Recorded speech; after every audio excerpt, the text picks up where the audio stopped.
어머님 냄새 나는 거 모르세요? 며느리의 차가운 목소리가 귓가를 때렸습니다. 냄새 때문에 미치겠어요. 빨리 좀 나가세요. 음식도 안 먹으니까 가지고 가세요.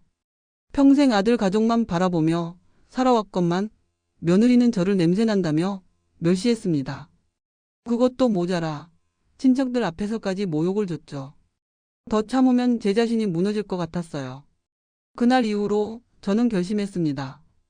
아들과 며느리에게 받은 그 상처 반드시 되돌려 주겠다고요. 안녕하세요. 저는 정부희입니다. 평생을 시골에서 살아온 그저 평범한 할머니죠. 이야기는 지난 가을 단풍이 막 물들기 시작하던 어느 토요일 오후에 시작됐습니다. 그날도 새벽 5시에 일어나 부엌불을 지폈어요. 아들네 반찬을 만들어주려면 서둘러야 하거든요. 마당에서 키운 배추로 김치를 담그고 텃밭무로 동치미도 만들었습니다. 손이 많이 가는 일이지만 도연이와 서진이 그리고 7살 손주 지우를 생각하면 전혀 힘들지 않았어요. 부엌 창문 사이로 아침 햇살이 스며들고 김이 모락모락 오르는 된장찌개 냄새가 집 안가득 퍼졌습니다. 그 냄새는 마치 오래전 친정어머니가 해주시던 그 맛 그대로였죠. 정성껏 만든 반찬을 밀폐용기에 하나씩 담으며 상상했어요. 아들이 뚜껑을 열며 엄마, 역시 엄마 손맛이 최고예요 하고 웃는 얼굴. 지우가 할머니 최고 하며 엄지를 치켜드는 장면까지요. 그 생각만으로도 마음이 따뜻해졌습니다. 오전 10시가 조금 넘어 드디어 모든 준비가 끝났습니다. 보낸 가방 안에는 김치통 3개, 된장찌개, 멸치볶음, 시금치나물, 그리고 지우가 좋아하는 계란말이까지 가득 채워 넣었죠. 무게가 제법 나갔지만 제 발걸음은 그 어느 때보다 가벼웠습니다. 거울 앞에서 머리를 단정히 빗고 평소 아껴 입던 연보라색 가디건을 꺼내 입었습니다. 마치 좋은 일이라도 있을 것처럼 마음이 들떴어요. 버스 정류장까지 가는 길에 동네 아주머니들이 인사를 건넸습니다. 어디 가세요, 부이씨? 아들네 반찬 좀 갖다 주려고요. 부러워요. 저희 아들은 그런 며느리 언제 데려오려나 몰라요. 그 말에 저도 모르게 어깨가 으쓱해졌습니다.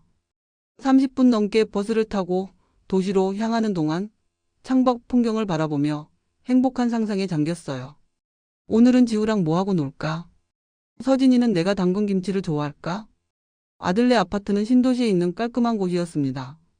로비부터 반짝였고 엘리베이터 안에는 은은한 방향제 냄새가 났죠. 14층에 올라 초인종을 눌렀습니다. 딸랑딸랑.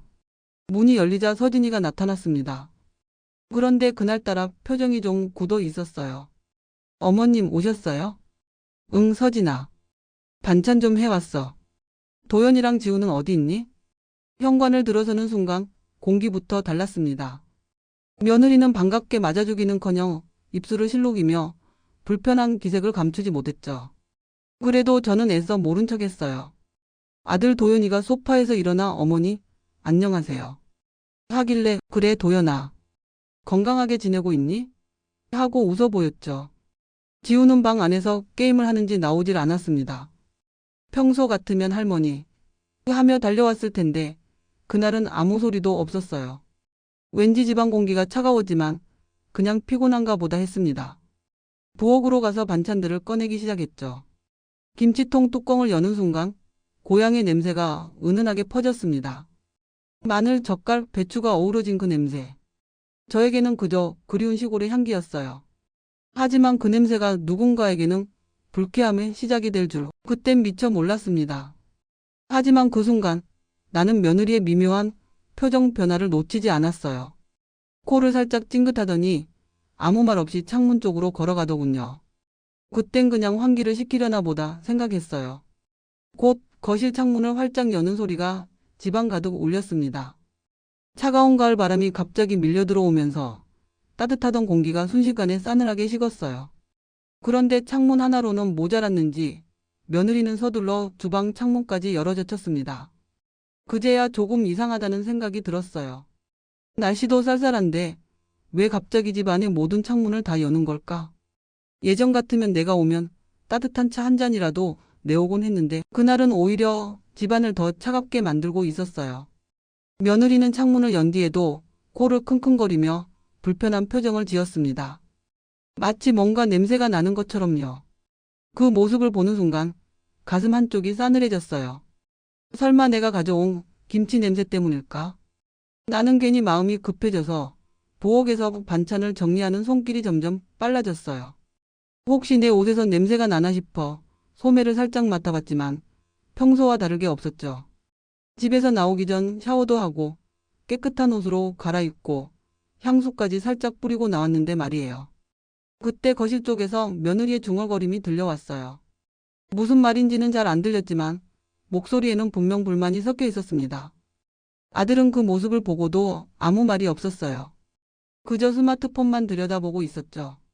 김치통을 냉장고에 넣으려 문을 열었는데 냉장고 안이 이미 반찬으로 가득 차 있었습니다. 마트에서 산 듯한 포장 반찬들이 가지런히 정리되어 있었어요. 내가 정성껏 담아온 김치가 들어갈 자리는 없어 보였죠. 그때 며느리가 부엌으로 다가왔어요. 그 표정이 뭔가 말을 꺼내야 할 것처럼 보였어요. 입술을 몇 번 움직이더니 마침내 입을 열더군요. 어머님, 요즘에는 김치 마트에서 사 먹고 있어요. 그 말을 듣는 순간 가슴이 철렁 내려앉았습니다. 새벽부터 일어나 정성껏 담근 김치인데 그걸 마트에서 산 김치보다 못하다고 느끼는 걸까요? 게다가 직접 기른 배추로 담근 김치였는데 그래도 애써 웃으며 말했어요. 아, 그래? 그럼 이건 그냥 구석에 넣어둘까? 그런데 며느리는 고개를 살짝 저으며 난처한 표정을 지었어요. 그 표정에는 내 김치를 냉장고에 넣는 것조차 부담스러워한다는 마음이 고스란히 드러나 있었습니다. 그때 방에서 손주 지우가 나왔어요. 평소 같으면 할머니 하며 달려와 안겼을 텐데 그날은 멀찍이 서서 나를 보기만 했어요. 지우야, 이리 와. 할머니가 안아줄까? 지우는 잠시 망설이다가 엄마 쪽을 힐끗 쳐다봤어요. 며느리가 눈짓을 하자 지우는 고개만 살짝 숙여 인사하더군요. 안녕하세요, 할머니. 그 한마디에 마음이 저릿하게 아파왔습니다. 늘 할머니, 할머니 하며 따르던 아이가 갑자기 그렇게 낯설게 느껴질 줄은 몰랐어요. 며느리가 무슨 말을 한 걸까 싶었지만 차마 물어볼 용기가 나지 않았습니다. 찬바람은 계속 불어들어와 집안이 점점 더 추워졌어요. 카디건을 여며도 몸이 떨렸지만 내색하지 않으려 애썼어요. 그냥 며느리가 환기를 좋아하나 보다 생각하려 했죠. 하지만 부엌 일을 마치고 거실로 나가보니 며느리가 방향제를 들고 공기 중에 뿌리고 있었습니다. 그 장면을 보는 순간 모든 걸 알 수 있었어요. 내가 가져온 음식 냄새가 싫다는 거였어요. 아들은 여전히 아무 말도 하지 않았습니다. 그저 소파에 앉아 휴대폰만 바라보고 있었어요. 그 모습이 더 서운하고 더 외로웠습니다. 찬바람이 불어오고 몸은 떨렸지만 나는 끝까지 아무 말하지 않았어요. 그저 조용히 웃는 척했죠. 하지만 마음속에서는 무언가 돌이킬 수 없는 균열이 생겨버린 듯 했습니다. 그런데 이건 시작에 불과했습니다. 며느리가 방향제를 뿌린 후에도 계속해서 불편한 기색을 감추지 못하더군요. 코를 킁킁거리며 공기 중에 남아있는 김치 냄새를 참지 못하겠다는 표정을 짓고 있었습니다. 저는 어떻게든 상황을 수습해 보려고 냉장고 앞으로 다시 가서 김치통을 들어 올렸습니다. 냉장고 문을 열고 이리저리 자리를 만들어 보려 했지만 정말 빈 공간이 없더군요. 마트에서 산 반찬들이 플라스틱 용기에 깔끔하게 담겨 있었고 브랜드 스티커까지 붙어 있었습니다. 제가 정성껏 담아온 김치통과는 너무도 대조적이었죠. 그래도 포기하지 않고 자리를 만들어 보려 애썼습니다. 마트 반찬 몇 개를 조금씩 옮겨서 김치통이 들어갈 만한 공간을 확보했어요. 땀이 송골송골 맺힐 정도로 애를 썼습니다. 그런데 그 순간 며느리가 부엌으로 성큼 걸어왔습니다. 제가 냉장고를 정리하는 모습을 보더니 얼굴을 일그러뜨렸습니다. 마치 자기 영역을 침범당한 것처럼 불쾌해하는 표정이었죠. 며느리는 제 옆으로 바짝 다가와 냉장고 문을 확 잡아당겼습니다. 그리고는 제가 방금 정리해 놓은 자리에서 김치통을 꺼내더니 싱크대 위에 탁 하고 내려놓았습니다. 그 소리가 부엌에 울려 퍼졌습니다. 어머님, 저희는 이런 음식 잘 안 먹어요. 그 말을 듣는 순간 저는 귀를 의심했습니다. 이런 음식이라니요? 제가 새벽부터 일어나서 직접 기른 배추로 정성껏 담근 김치를 이런 음식이라고 하다니 믿을 수가 없었습니다. 그래, 그럼 된장찌개는 어때? 이것도 오늘 아침에 각 끓인 건데. 하지만 며느리의 반응은 더욱 차가웠습니다. 고개를 절레절레 흔들더니 마치 귀찮다는 듯 한숨을 내쉬었어요. 저희 식구 입맛에는 안 맞아요. 요즘 짜게 먹으면 건강에도 안 좋다고 하잖아요. 그 말을 들으니 머리가 띵했습니다. 평생 가족들 입맛에 맞춰 요리해온 제가 갑자기 짜게 요리한다는 말인가요? 억울한 마음이 치밀어 올랐습니다.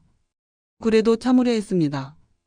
며느리가 요즘 젊은 사람들처럼 건강을 생각해서 그러는가 보다 그렇게 생각하려 했습니다. 그럼 멸치볶음이라도 먹어보렴. 이건 간도 세지 않겠는데. 그런데 이때 며느리의 표정이 완전히 변했습니다. 눈썹이 찌푸려지더니 입꼬리가 아래로 내려갔습니다. 참고 있던 감정이 터져 나오는 것 같았죠. 어머님, 솔직히 말씀드릴게요. 그 말과 함께 며느리가 내뱉은 다음 말은 제 가슴을 찢어 놓았습니다. 어머님이 오시면 집안에 냄새가 나요. 음식도 그렇고, 그러니까 이런 것들 다 다시 가져가세요. 순간 세상이 무너지는 것 같았습니다. 냄새가 난다고요? 제가 냄새가 난다는 말인가요? 평생 누구에게도 그런 말을 들어본 적이 없었는데 며느리 입에서 그런 말이 나오다니 믿을 수가 없었습니다. 다리가 후들후들 떨리지만 꼭 참았습니다. 거실에 앉아있는 아들이 이 말을 들었는지 궁금해서 그쪽을 바라봤지만 여전히 스마트폰만 보고 있더군요. 설마 못 들었을 리는 없을 텐데 아무 반응이 없었습니다. 며느리는 제 표정 따위는 신경 쓰지 않는다는 듯 계속해서 차가운 말을 이어갔습니다. 그리고 앞으로는 이런 음식 가져오지 마세요. 저희는 마트에서 사 먹는 게 더 깔끔하고 좋아요. 그 순간 제 눈앞이 캄캄해졌습니다. 평생 가족을 위해 정성껏 요리해왔는데 그 모든 것이 냄새나는 음식이라니요. 게다가 마트 음식이 더 좋다니 이런 모독이 어디 있을까요? 손주지우도 그 말을 듣고 있었습니다. 어린아이가 할머니가 만든 음식을 냄새나는 것이라고 기억하게 될까봐 더욱 마음이 아팠습니다. 며느리는 마지막 일격을 가했습니다. 어머님도 좀 냄새가 나니까 음식이랑 같이 가져가세요. 그 말을 듣는 순간 온몸에 전기가 흐르는 것 같았습니다. 제가 냄새가 난다고요? 제 존재 자체가 냄새난다는 말인가요? 평생 그런 치욕을 당해본 적이 없었는데 며느리 입에서 그런 말이 나오다니 정말 견딜 수 없었습니다. 며느리는 내가 충격에 빠져 말을 못하고 있는 것을 보고도 멈추지 않았습니다. 오히려 더욱 노골적으로 나오기 시작했어요. 그 눈에서는 짜증이 흘러넘쳤고 입꼬리에는 비웃는 듯한 미소가 걸려 있었습니다. 나는 그 자리에 서서 떨고 있는데 며느리가 거실로 나가 창문을 더 크게 열어 제쳤어요. 마치 내가 가져온 냄새를 빨리 없애버리고 싶다는 듯이 말이죠. 그리고는 돌아와서 더욱 차가운 목소리로 말했습니다. 어머님, 집에서 나가주세요. 냄새나서 안 될 것 같아요. 그 말을 듣는 순간 온 세상이 무너져 내리는 것 같았어요. 나가라고요? 내가 뭘 잘못했다고 이런 취급을 받아야 하는 건가요? 단지 시골에서 정성스럽게 만든 반찬을 가져왔을 뿐인데 말이에요. 다리에 힘이 풀려 주저앉을 것 같았지만 꼭 참았습니다. 그리고 아들 쪽을 바라봤어요. 설마 아들이라도 뭔가 말을 해주겠지 싶었거든요. 내가 낳고 기른 아들이 어떻게 이런 상황을 그냥 두고 볼 수 있을까요? 그런데 내 아들 도연이는 스마트폰에서 고개도 들지 않았어요. 아내가 자기 어머니를 그렇게 모독하고 있는데도 마치 아무 일도 일어나지 않은 것처럼 행동했습니다. 그 모습을 보는 순간 더욱 큰 배신감이 밀려왔어요. 도연아, 이게 뭐니? 네가 뭔가 말을 해야 하는 거 아니야? 그제서야 아들이 고개를 들었어요. 그런데 그 표정을 보는 순간 내 가슴이 철렁 내려앉았습니다. 미안해하거나 난처해야 하는 기색이 전혀 없었어요. 오히려 귀찮다는 표정이었습니다. 어머니, 서진이 말이 맞아요. 요즘은 다들 건강해서 깔끔한 걸 선호하거든요. 그 순간 정말 숨이 막혔어요. 내 아들이 아내 편을 들면서 나를 외면하고 있었습니다. 건강을 생각해서 깔끔한 걸 선호한다고요? 그럼 내가 만든 음식은 더럽고 건강에 해로운 음식이라는 말인가요? 며느리는 아들이 자기 편을 들어 주자 더욱 기세등등해졌어요. 팔짱을 끼고 나를 위아래로 후벼보더니 코웃음을 쳤습니다. 어머님, 냄새 때문에 미치겠어요. 그러니까 이제 그만 가세요. 그 말을 듣는 순간 눈앞이 하얘졌어요. 냄새 때문에 못 살겠다고요? 내가 그렇게 냄새가 나는 사람이라는 말인가요? 평생 깨끗이 살아온 나에게 그런 말을 하다니 정말 믿을 수가 없었습니다. 손주 지우도 그 광경을 다 보고 있었어요. 어린아이가 할머니가 이런 취급을 받는 모습을 보고 무슨 생각을 할까요? 앞으로 나를 어떻게 생각할까요? 그 생각을 하니 더욱 참담했습니다. 며느리는 여기서 그치지 않았어요. 내가 가져온 보냉백을 들어서 내 앞에 내밀었습니다. 이것들도 다 가져가세요. 저희 집에 둘 수 없어요. 그 순간 정말 온몸이 떨렸어요. 새벽부터 일어나 정성껏 준비한 모든 것들이 거부당하고 있었습니다. 김치, 된장찌개, 멸치볶음, 시금치나물. 하나하나가 내 마음과 정성이 담긴 것들인데 쓰레기 취급을 받고 있었어요. 더 이상 그 자리에 있을 수 없었습니다. 자존심이 산산조각 났고 마음은 찢어질 것 같았어요. 며느리가 내민 보냉백을 받아들고 현관으로 향했습니다. 신발을 신는 동안에도 며느리는 계속해서 중얼거렸어요. 진짜 답답해 죽겠네. 빨리빨리 움직이세요. 그 말까지 들은 순간 정말 견딜 수 없었어요. 평생 이런 모독을 당해본 적이 없었는데 며느리 입에서 그런 말들이 쏟아져 나오다니 정말 분했습니다. 현관문을 열고 나서면서 마지막으로 아들을 바라봤어요. 혹시라도 미안하다는 말이라도 해줄까 싶었지만 여전히 무표정했습니다. 내가 낳고 기른 아들이 이렇게 차갑게 돌변할 줄은 꿈에도 몰랐어요. 문이 닫히는 소리와 함께 나는 아파트 복도에 혼자서 있게 되었습니다. 손에는 무거운 보냉백이 들려 있었고 가슴은 분노와 서러움으로 가득했어요. 엘리베이터를 기다리는 동안 눈물이 쏟아질 것 같았지만 꼭 참았습니다. 엘리베이터 문이 열리고 안으로 들어서는 순간 더 이상 참을 수 없었어요. 거울 속에 비친 제 모습이 너무 초라해 보였어요. 아침에 그렇게 정성껏 차려입었던 연보라색 가디건도 이제는 볼품없어 보이더군요. 손에 들고 있던 무거운 보냉백이 마치 제 인생의 무게처럼 느껴졌습니다. 엘리베이터가 1층에 도착할 때까지는 간신히 참았지만 로비를 지나 아파트 정문을 나서는 순간 눈물이 터져 나왔어요. 계속해서 흘러내리는 눈물을 닦으려 해도 멈추질 않았습니다. 길가의 벤치에 주저앉았어요. 다리에 힘이 풀려 더 이상 걸을 수가 없었습니다. 보냉백을 무릎 위에 올려놓고서야 비로소 실컷 울었습니다. 지나가는 사람들이 쳐다봤지만 신경 쓸 겨를이 없었어요. 평생 이런 수치를 당해 본 적이 없었으니까요. 시어머니로 살면서도 친정어머니로 살면서도 그 누구에게도 냄새가 난다는 말을 들어본 적이 없었어요. 게다가 제가 정성껏 만든 음식을 냄새 난다고 거부당하다니 그 굴욕이 얼마나 쓰라렸는지 모릅니다. 어제부터 배추를 씻고 다듬고 젓갈을 넣어가며 정성껏 담근 김치였어요. 텃밭에서 직접 기른 채소들로 만든 반찬들이었는데 그 모든 게 냄새나는 음식으로 취급받았어요. 하지만 가장 큰 상처는 아들의 태도였습니다.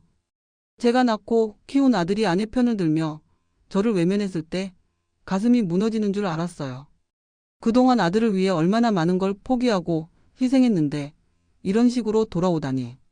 그 배신감이 참 쓰라렸습니다.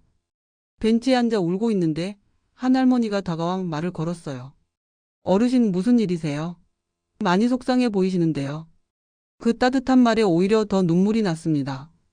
낯선 사람은 저를 위로해 주는데 제가 조금 냄새 난다며 저를 내쫓았다는 현실이 너무도 서러웠어요. 그분이 티슈를 건네며 따뜻한 말을 해주셨지만 제대로 들리지 않았습니다. 가슴이 너무 아팠고 분노가 치밀어 올랐거든요. 간신히 고맙습니다. 한마디를 하고 그분을 보내드렸습니다. 해는 점점 저물고 가을 저녁 공기가 차가워졌습니다. 몸이 떨렸지만 도무지 일어설 수가 없었어요. 집으로 돌아가야 한다는 생각은 들었지만 다리에 힘이 남아 있지 않았습니다. 보냉백을 열어보니 아침에 정성껏 싸간 반찬들이 그대로 들어있더군요. 김치, 된장찌개, 멸치볶음, 시금치나물, 계란말이. 하나하나 제 마음이 담긴 것들이었는데 모두 거부당했습니다. 특히 지우를 위해 만든 계란말이를 보자 눈물이 다시 쏟아졌어요. 할머니가 만든 계란말이를 그렇게 좋아하던 지우가 오늘은 저를 어색하게 쳐다봤죠. 그 표정에서 며느리가 무슨 말을 했는지 짐작이 갔습니다. 한참을 그렇게 앉아 있다가 겨우 일어섰어요. 버스 정류장까지 걷는 길이 그렇게 멀게 느껴진 적이 없었습니다. 발걸음 하나하나가 무겁고 보냉백은 아침보다 더 무겁게 느껴졌습니다. 버스를 기다리는 동안에도 눈물이 멈추질 않았어요. 아침에 설레는 마음으로 아들네 집에 가던 그 순간이 벌써 먼 예일처럼 느껴졌습니다. 그땐 가족들이 분명 좋아할 거라 믿었는데 이렇게 모욕당할 줄은 꿈에도 몰랐습니다. 버스에 올라타서도 창밖만 바라봤어요.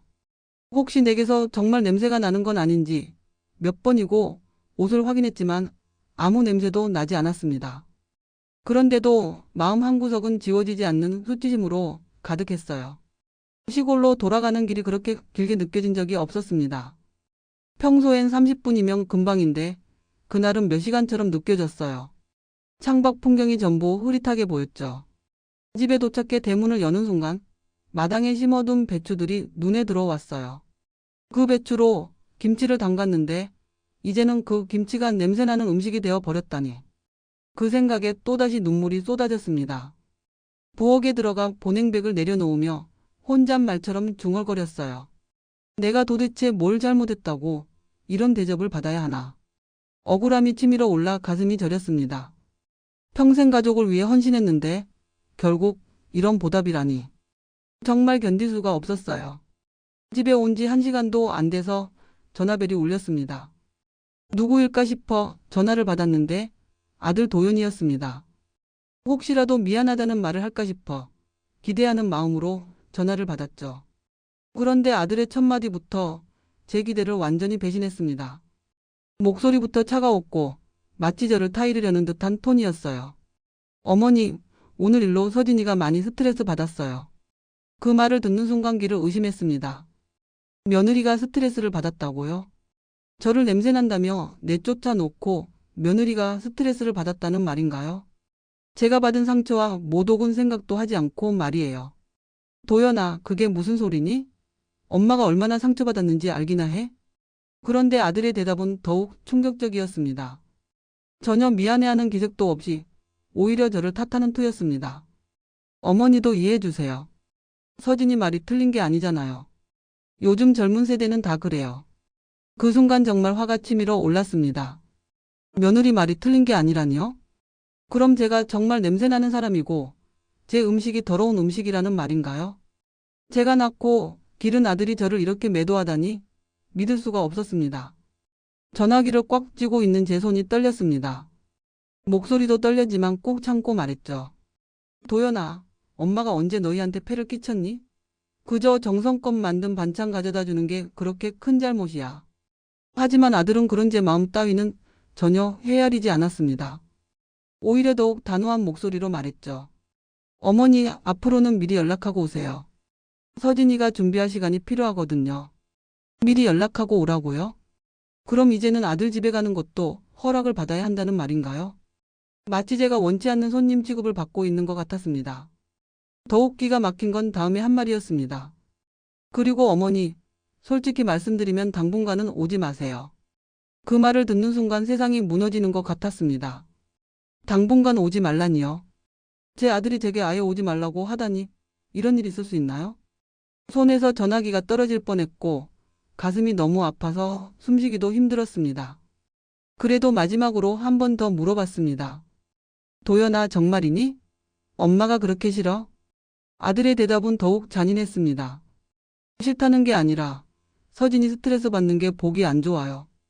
가정평화가 우선이잖아요. 가정평화가 우선이라니요? 그럼 제가 가정평화를 깨뜨리는 존재라는 말인가요?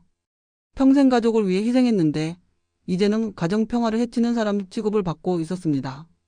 그 순간 정말 모든 게 끝난 것 같았죠. 제가 기른 아들이 완전히 며느리 편이 되어서 저를 적으로 여기고 있었어요.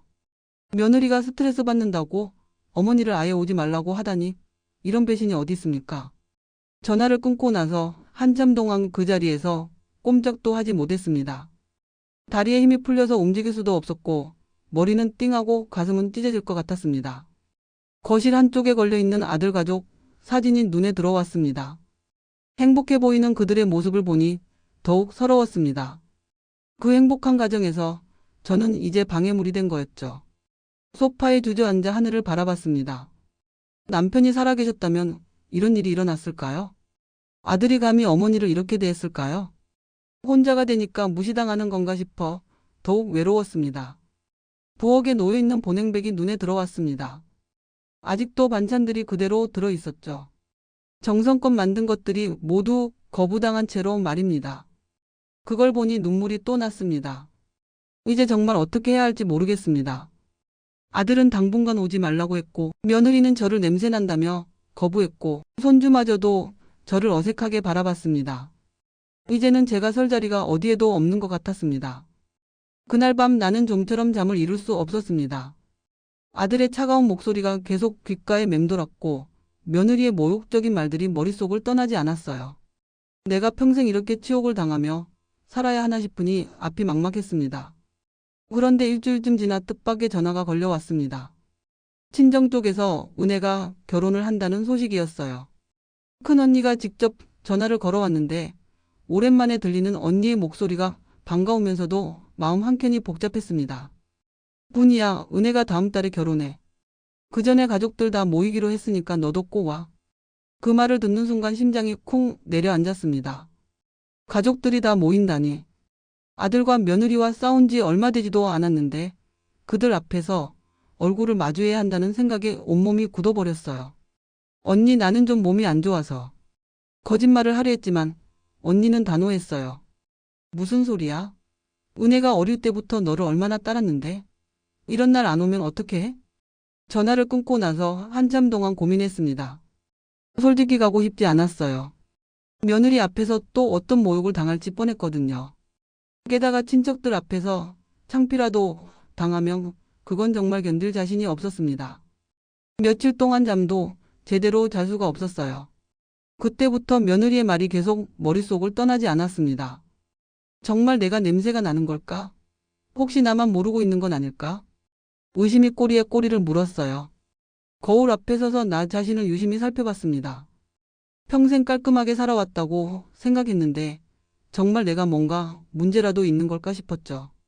옷을 맡아봐도 머리를 만져봐도 별다른 냄새는 나지 않았는데도 마음이 놓이지 않았습니다. 결국 동네 목욕탕에 가서 때를 밀어봤어요. 평소보다 훨씬 꼼꼼히 씻었는데도 불안했습니다. 집에 돌아와서도 하루에 두세 번씩 샤워를 했어요. 그러던 어느 날 동네 마트에서 향수 코너를 지나게 되었어요. 젊은 사람들용으로 보이는 화려한 향수병들이 진열돼 있었죠. 그걸 보는 순간 문득 생각이 났습니다. 향수를 뿌리면 며느리가 말한 냄새를 없앨 수 있을까? 평생 향수 같은 건 써본 적도 없었지만 용기를 내서 판매원에게 물어봤습니다. 어떤 걸로 하시겠어요? 이건 은은하고 좋아요. 판매원이 권해준 향수를 사면서 마음 한구석이 서러워졌어요. 68살이 되어서 며느리 때문에 향수를 사게 될 줄이야 세상에 이런 일도 있구나 싶었죠. 모임 당일 아침 평소보다 2시간은 일찍 일어났습니다. 샤워를 2번 하고 머리도 깨끗이 감았어요. 그리고 평생 입어본 적 없는 정장을 꺼내 입었습니다. 남편 장례식 때 입었던 검은색 정장이었지만 그나마 깔끔해 보이더군요. 거울 앞에서 향수를 뿌렸습니다. 처음 써보는 거라 얼마나 뿌려야 할지 몰랐어요. 혹시 냄새가 남아있을까봐 목에도 손목에도 옷에도 뿌렸습니다.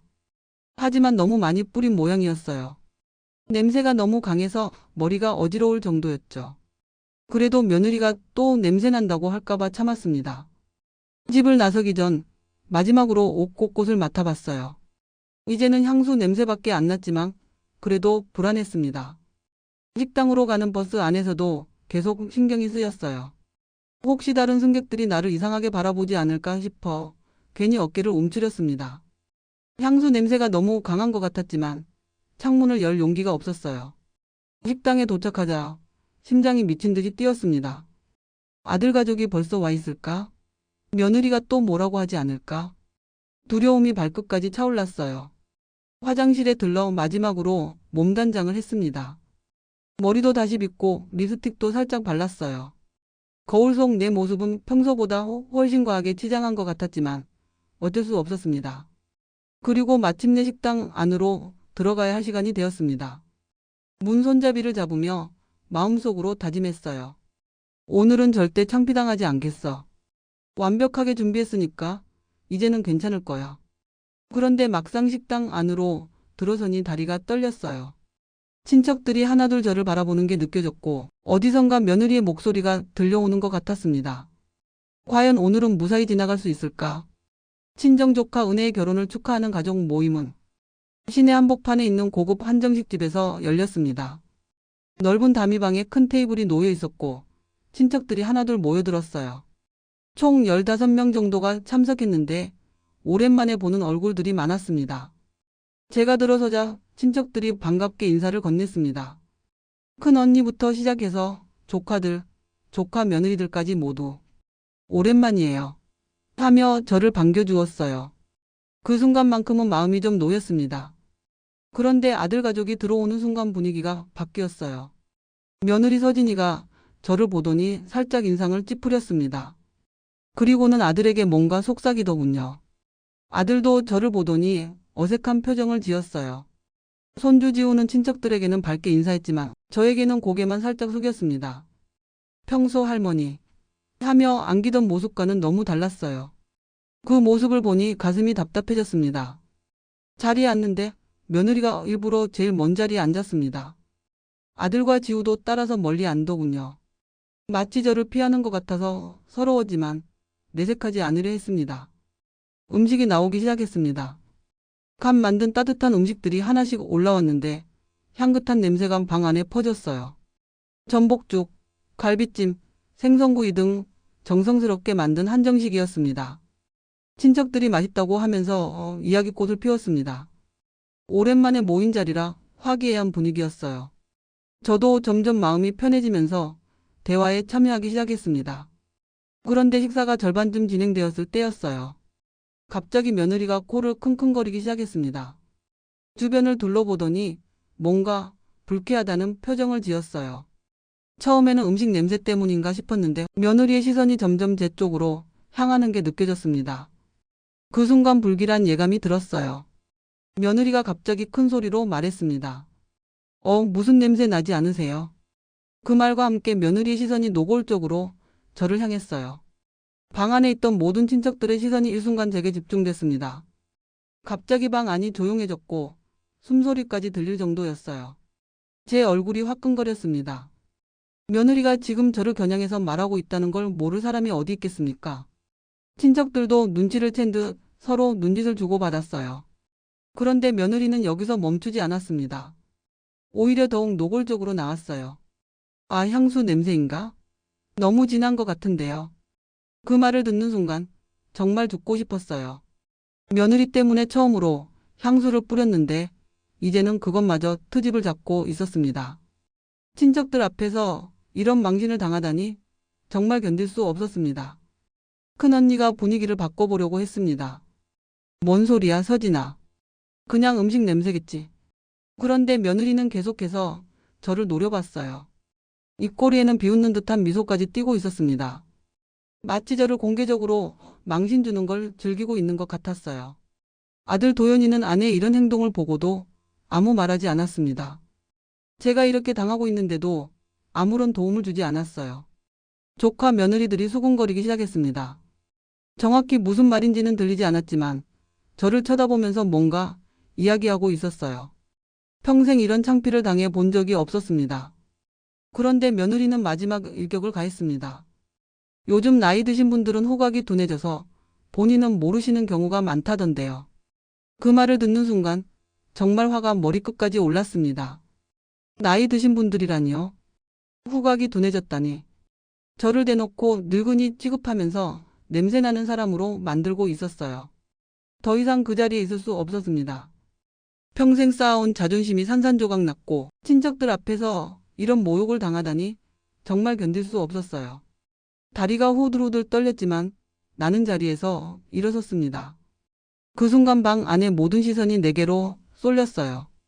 친척들이 웅성거리는 소리가 들렸고 며느리는 여전히 비웃는 듯한 표정을 지으며 나를 바라보고 있었습니다.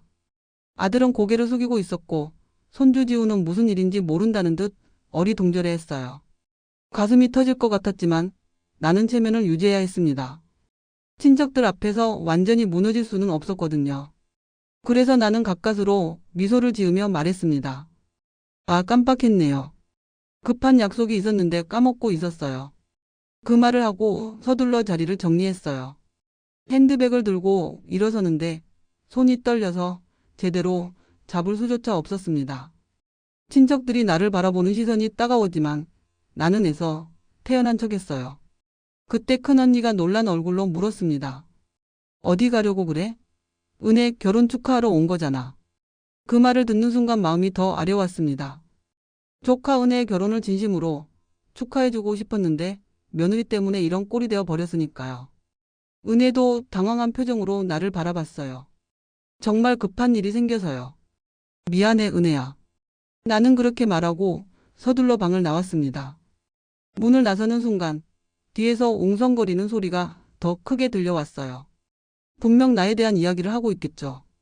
복도를 걸어가는데 다리에 힘이 빠져 벽에 기대야 했습니다. 평생 이런 창피를 당해 본 적이 없었는데 친척들 앞에서 이런 모욕을 당하다니 정말 견딜 수가 없었습니다. 나는 화장실로 들어가 거울을 봤어요. 얼굴이 새하얗게 질려 있었고 입술도 파르르 떨리고 있었습니다. 향수를 너무 많이 뿌린 것 같아 물수건으로 닦아내려 했지만 소용없었어요. 거울 속 내 모습이 너무 초라해 보였습니다. 68살이 되어 며느리 눈치를 보며 향수를 뿌리고 그것마저 비웃음거리가 되다니 정말 한심하더군요. 나는 화장실에서 나와 식당을 완전히 빠져나왔습니다. 밖으로 나오니 차가운 바람이 얼굴을 스쳤고 그제서야 눈물이 터져 나왔어요. 길가에 서서 한참 동안 울었습니다. 지나가는 사람들이 쳐다봤지만 신경 쓸 겨를이 없었어요. 평생 쌓아온 내 자존심이 하루아침에 무너져 버린 겁니다. 택시를 잡아타고 집으로 향하면서도 생각이 계속 맴돌았어요. 이대로 당하고만 살 수는 없다는 생각이 들었습니다. 며느리가 나를 어떻게 보든 상관없지만 친척들 앞에서까지 이런 망신을 당할 수는 없었죠. 집에 도착해 문을 열고 들어가니 모든 게 허무해 보였습니다. 거실에 걸린 가족 사진들, 아들이 어릴 때 만든 작품들, 며느리와 찍은 사진까지 이제는 그 어떤 것도 의미 없어 보였어요. 나는 소파에 앉아 오늘 있었던 일을 되짚어 봤습니다. 며느리의 그 차가운 시선, 비웃는 듯한 표정, 그리고 친척들 앞에서 나를 망신 준 듯한 말들이 하나하나 가슴에 못을 박는 것 같았어요. 그런데 울고 있다가 문득 화가 치밀어 올랐습니다. 왜 내가 이런 취급을 받아야 하나요? 평생 가족을 위해 헌신했는데 이런 보답을 받을 이유가 있나요? 더 이상 참을 수 없다는 생각이 들었습니다. 지금까지는 며느리를 이해해보려 했고 아들을 생각해서 참았지만 이제는 한계였습니다. 내 자존심을 되찾아야 했어요. 그날 밤 나는 잠을 이룰 수가 없었습니다. 계속해서 며느리의 말들이 귀에 맴돌았고 친척들의 시선이 떠올라 가슴이 답답했어요. 이대로 당하고만 있을 수는 없다는 생각만 계속 들었습니다. 새벽이 되어 결심이 섰습니다. 더 이상 며느리의 눈치를 보며 살지 않겠다고, 내 자존심을 지키기 위해서라도 반드시 뭔가 행동을 취해야겠다고 말이에요. 나는 일어나 서랍을 뒤졌습니다. 오래된 서류들이 많이 들어 있었는데 그 중에서 중요한 서류 하나를 찾아냈어요. 그걸 보는 순간 마음속에 한 가지 계획이 떠올랐습니다.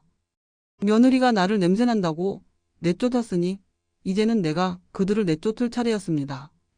더 이상 당하고만 살 수는 없었습니다. 제가 찾아낸 서류는 바로 아들이 살고 있는 아파트의 등기부등본이었어요. 그 서류를 보는 순간 모든 게 선명하게 보였어요. 분명히 기억났습니다. 아들이 결혼할 때 집을 마련해 주려고 제가 얼마나 애썼는지를요. 남편이 돌아가신 후 받은 보험금과 시골을 팔아서 마련한 돈이었습니다. 그때 아들이 말했어요. 아파트 살 돈이 부족하다며 도와달라고. 며느리도 함께 와서 꾸벅 인사하며 부탁했었죠. 그때만 해도 며느리가 참 착한 사람이라고 생각했었는데 지금 생각하면 얼마나 어리석었던지요. 결국 저는 제 명의로 아파트를 샀습니다. 나중에 아들 명의로 바꿔주려고 했지만 세금 문제도 있고 급할 것 없다고 생각해서 그냥 두었던 거예요. 아들도 며느리도 언젠가는 명의를 바꿔달라고 말할 줄 알았는데 이상하게도 한 적이 없더군요. 지금 생각해보니 그럴 만했습니다. 집값은 계속 오르고 있었고 제 명의로 되어 있으니 재산세나 종합부동산세도 제가 내고 있었으니까요. 아들 입장에서는 부담 없이 살 수 있었겠지요. 등기부등본을 다시 자세히 보았습니다. 분명히 소유자는 바로 제 이름이었어요. 아들과 며느리는 그냥 새 들어 사는 것과 다름없었습니다. 그 순간 마음속에 확신이 들었어요. 며느리가 저를 냄새난다고 내쫓았으니 이제는 제가 그들을 내쫓을 차례였다는 걸요. 법적으로도 아무 문제 없었습니다. 제 집이니까요. 다음 날 아침 일찍 부동산 중개사무소를 찾아갔습니다. 평소에는 절대 갈 일이 없는 곳이었지만 결심이 서니까 무서울 게 없더군요. 젊은 공인중개사가 저를 맞아주었습니다. 처음에는 할머니가 뭘 하러 왔나 싶은 표정이었지만 제가 매매할 아파트 정보를 말하자 태도가 달라졌습니다. 이 아파트 요즘 시세가 꽤 나가는데요. 정말 파실 거예요? 네, 팔겠습니다. 빨리요. 그 말에 중개사가 놀란 표정을 지었어요. 아마 제가 그렇게 단호하게 말할 줄은 몰랐던 모양입니다. 아, 그런데 지금 거기 사시는 분들은 아시나요? 제 아들 가족이 살고 있어요. 상관없습니다. 중개사가 조금 당황한 기색을 보였지만 업무는 업무였나 봅니다. 시세가 8억 정도 되는데 얼마에 내놓으실 거예요? 7억 5천만 원에 내놓겠어요. 단 조건이 있어요. 어떤 조건이세요? 집을 보지 않고 사는 사람한테만 팔겠어요. 중개사가 이상하다는 표정을 지었지만 수수료 생각에 그냥 넘어간 모양입니다. 시세보다 5천만 원이나 싸게 내놓으면 금방 팔릴 거라고 했어요. 서류를 정리하면서 마음이 시원했습니다. 며느리가 저를 그렇게 무시했으니 이제 그 대가를 치러야 할 시간이 온 거예요. 중개사가 물었습니다. 그런데 아드님께는 말씀드리셨어요? 아니요, 말하지 않을 겁니다. 깜짝 선물이니까요. 그 말에 중개사가 묘한 표정을 지었지만 더 이상 묻지 않았습니다. 어쨌든 자기들에게는 좋은 일이니까요. 매물을 등록하고 집으로 돌아오는 길 마음이 한결 가벼웠습니다. 이제 며느리가 아무리 저를 무시해도 상관없어요. 곧 그들이 어떤 기분인지 알게 될 테니까요. 며느리가 저를 냄새난다고 쫓아냈으니 이제는 그 냄새나는 사람의 집에서 나가면 되는 거였습니다. 그렇게 깔끔한 걸 좋아한다고 하면서 왜 냄새나는 사람의 집에서 살고 있었는지 궁금했어요. 집에 와서 달력을 봤습니다. 중개사가 일주일 정도면 계약자가 나올 거라고 했으니까 그때까지는 조용히 기다려야 했습니다. 아들이나 며느리에게 들키면 안 되니까요. 그날 밤 오랜만에 푹 잤습니다. 지난 몇 주 동안 계속 괴로웠는데 이제는 마음이 놓였어요. 며느리가 제게 준 상처를 고스란히 돌려줄 수 있을 것 같았거든요. 며느리가 제게 했던 말들이 떠올랐습니다. 냄새 난다고, 집에 오지 말라고, 음식도 가져오지 말라고 했던 그 모든 말들이 이제는 부메랑이 되어 돌아올 거예요. 그리고 정말로 그날이 왔습니다. 사흘 후 부동산에서 전화가 걸려왔습니다. 중개사의 목소리가 들뜬 걸 보니 좋은 소식이 분명했습니다. 어르신 벌써 계약자가 나왔어요. 젊은 신혼부부인데 집을 보지도 않고 바로 계약하겠다고 하네요. 정말요? 그럼 언제 계약해요? 내일 오전에 계약하고 잔금은 2주 후에 치르기로 했어요. 정말 운이 좋으셨네요. 전화를 끊고 나서 가슴이 두근두근 뛰었어요. 드디어 내 복수가 시작되는 순간이었습니다. 며느리가 나를 그렇게 무시했으니 이제 그 대가를 치를 시간이 온 거예요. 다음 날 나는 부동산 사무소에 가서 계약을 체결했습니다. 젊은 신혼부부가 와서 정말 집을 보지도 않고 바로 사인했어요. 시세보다 싸다고 너무 좋아하는 모습이 마음을 더 통쾌하게 만들었어요. 계약금도 바로 받았습니다. 중개사가 물어봤어요. 그런데 정말 아드님께 말씀 안 드리세요? 이사 준비해야 하는데요. 곧 말할 거예요. 깜짝 놀랄걸요. 계약서를 받아들고 집으로 오는 길 나는 숨이 트이는 기분이었어요. 이제 정말로 며느리에게 똑같이 갚아줄 수 있게 된 거예요. 그동안 참았던 분노가 시원하게 풀리는 기분이었어요. 집에 와서 계약서를 책상 위에 올려놓고 한참 바라봤습니다. 이 한 장의 종이가 며느리의 오만함을 산산조각 낼 거라고 생각하니 마음이 후련했습니다. 그리고 나는 전화기를 들었어요. 이제 아들에게 연락할 시간이었습니다. 손이 떨렸지만 결심은 확고했습니다. 전화벨이 몇 번 울린 후 아들이 받았습니다. 어머니 왜 연락하세요? 도연아, 너희 이사 준비해야겠다. 네? 이사요? 갑자기 무슨 소리세요? 그 아파트 팔았어. 2주 후에 새 주인이 들어온다. 잠깐만요. 아들의 목소리가 급변했습니다. 놀라움과 당황스러움이 섞인 소리였습니다. 그 소리를 듣자 속이 시원했어요. 그 집이 누구 명인지 알고 있지? 내 집이야. 내가 팔고 싶으면 파는 거고. 어머니 농담이시죠? 저희 어디 가서 살아요? 그건 너희가 알아서 해. 나도 며느리한테 쫓겨났으니까 이제 너희도 쫓겨나는 거야. 그 말을 하는 순간 정말 속이 다 시원했습니다. 며느리가 나를 냄새 난다며 내쫓았던 그 모든 모욕을 고스란히 돌려주는 기분이었어요. 아들이 다급해진 목소리로 말했습니다. 어머니, 제발 다시 생각해 보세요. 저희가 어디 가서. 너희가 나한테 냄새 난다고 했으니까 이제 냄새 나는 사람 집에서 나가면 되는 거 아니야? 그 순간 전화 너머로 며느리의 목소리가 들려왔습니다. 아들이 무슨 일인지 설명하는 것 같더니 곧이어 며느리가 직접 전화를 받았습니다. 어머님, 정말 집을 파신 거예요? 응, 팔았어. 너희가 그렇게 싫어하는 냄새 나는 사람 집에서 왜 계속 살고 있었니? 그건 어머님, 저희가 잘못했어요. 다시 생각해 주세요. 며느리의 목소리가 완전히 달라져 있었습니다. 그동안 나를 무시하던 오만한 톤은 온데간데 없고 애걸하는 목소리였습니다. 듣고 있으니 정말 시원했어요. 이제 와서 잘못했다고? 너는 나를 친척들 앞에서 망신 줬잖아. 그 모든 걸 잊으라고? 어머님, 정말 죄송해요. 제가 정말 잘못했어요. 제발 한 번만 용서해 주세요. 며느리가 울먹이는 소리까지 들렸습니다. 그제서야 나는 내가 얼마나 큰 힘을 가지고 있었는지 깨달았습니다. 그동안 참고 당하기만 했는데 사실 나는 가장 강한 카드를 쥐고 있었던 거였어요. 용서? 너는 나한테 용서를 구할 자격이 없어. 2주 안에 나가. 전화를 끊고 나서 한참 동안 웃었습니다. 그동안 쌓였던 스트레스가 한 번에 다 풀리는 기분이었어요. 며느리가 나를 그렇게 무시했는데 결국 누가 더 강한지 보여준 순간이었습니다.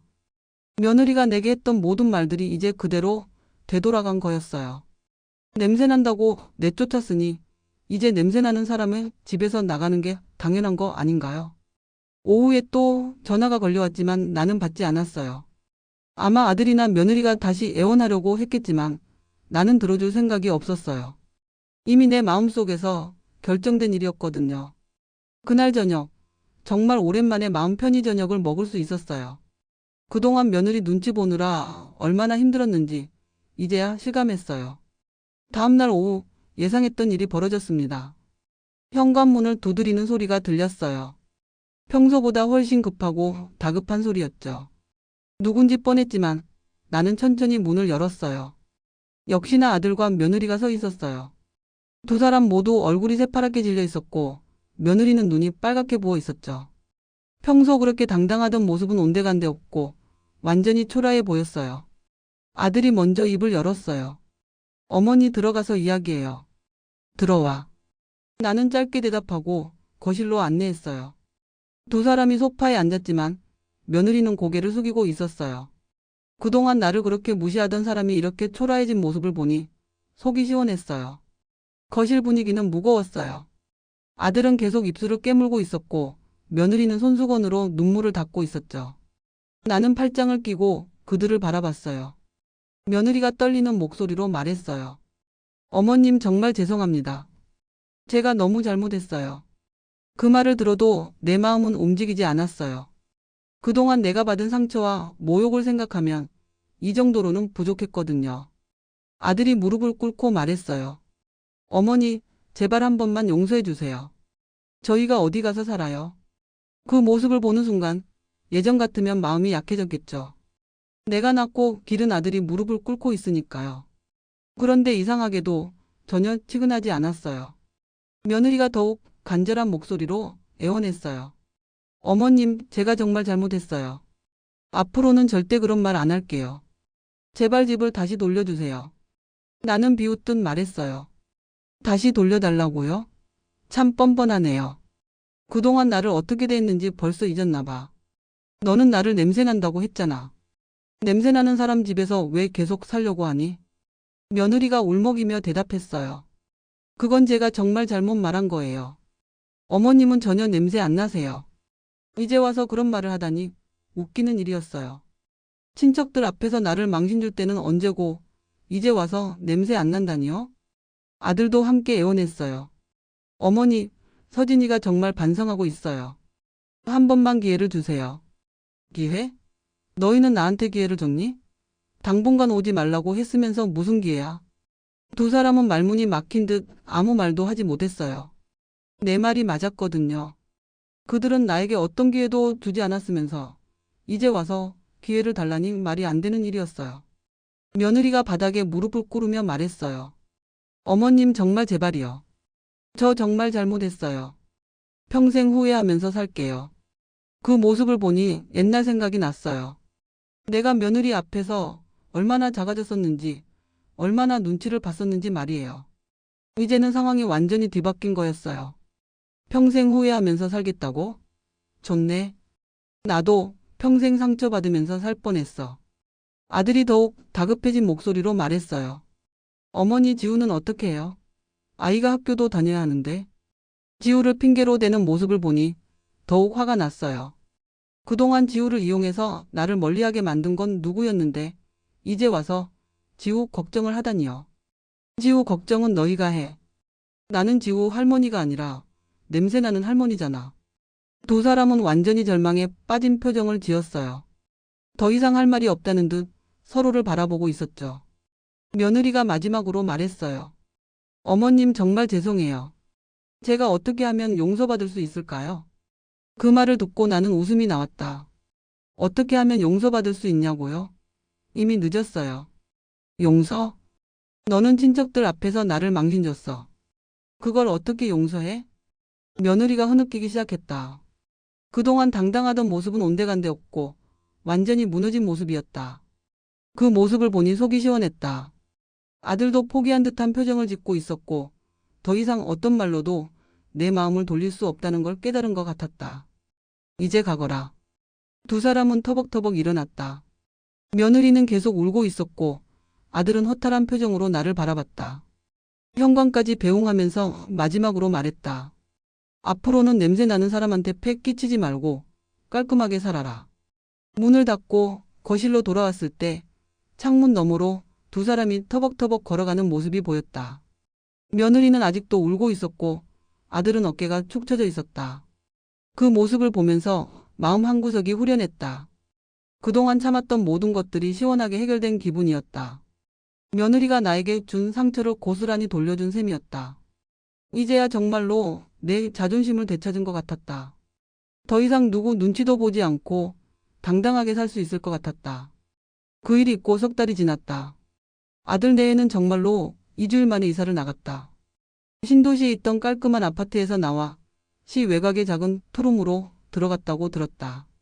동네 사람들을 통해 전해 들은 이야기로는 월세도 꽤 나간다고 했다.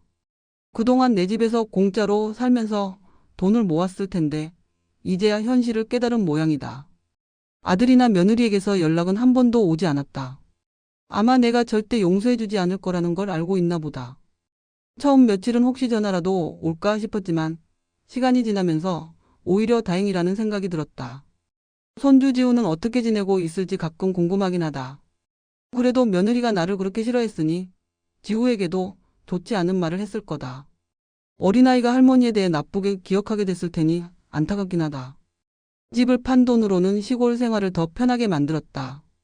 낡은 보일러도 교체하고 지붕도 새로 했다. 그리고 평생 써보지 못한 의자도 하나 샀다. 내 돈으로 내가 하고 싶은 것들을 하니 이렇게 기분 좋을 수가 없었다. 동네 아주머니들이 가끔 묻는다. 아들은 어떻게 지내느냐, 며느리는 잘하느냐 하고. 그럴 때마다 나는 그냥 잘 지낸다고 대답한다. 굳이 자세한 이야기를 할 필요는 없으니까. 요즘은 정말 마음이 편하다. 그동안 며느리 눈치 보느라 얼마나 스트레스를 받았는지 이제야 알겠다. 반찬 만들 때도, 향수 뿌릴 때도, 옷 입을 때도 계속 신경 썼는데 이제는 그럴 필요가 없으니 정말 자유로워진 기분이다. 가끔 후회되는 마음이 들 때도 있다. 그래도 내가 낳고 기른 아들인데 이렇게 끝내는 게 맞나 싶기도 하고. 그런데 며느리가 친척들 앞에서 나를 망신준 일을 떠올리면 다시 화가 난다. 사람은 자존심을 잃으면 안 되는 것 같다. 내가 그동안 너무 참고 살았던 거다. 며느리가 나를 냄새난다고 했을 때 바로 단호하게 말했어야 했다. 그런데 계속 참다 보니 더 큰 모욕을 당했다. 지금은 정말 당당하게 살고 있다. 누구 눈치도 보지 않고 내가 하고 싶은 대로 살고 있다. 텃밭에서 기른 채소로 김치도 담그고 동네 사람들과 나눠 먹기도 한다. 모두들 내 손맛을 좋아해 주신다. 이제야 내 인생을 되찾은 것 같다. 68살의 새로운 시작이라니 늦었다고 생각할 수도 있지만 앞으로 남은 시간은 정말 내가 원하는 대로 살 것이다. 누구한테도 무시당하지 않고 당당하게 살 것이다. 네, 제 이야기를 잘 들어주셔서 감사합니다. 평생 가족을 위해 희생하며 살아왔지만 이제는 모욕과 배신 앞에서 더 이상 참지 않기로 했습니다. 이 경험을 통해 저는 많은 것을 깨달았습니다. 겉모습만 보고 사람을 판단하기 전에 그 속에 담긴 마음과 정성을 먼저 존중해야 한다는 것. 그리고 아무리 가족이라도 타인을 깎아내리면 결국 그 대가를 치르게 된다는 것을 뼈저리게 느꼈습니다. 저는 이제 스스로의 삶을 되찾았습니다. 눈치 보지 않고 더는 무시당하지 않으며 제 손으로 제 존엄을 지켜내는 삶을 살고 있습니다. 여러분이 저에게 응원과 위로의 댓글을 남겨주신다면 큰 힘이 됩니다. 오늘도 끝까지 제 이야기에 함께 해주셔서 감사합니다. 늘 건강하고 행복하시길 바랍니다.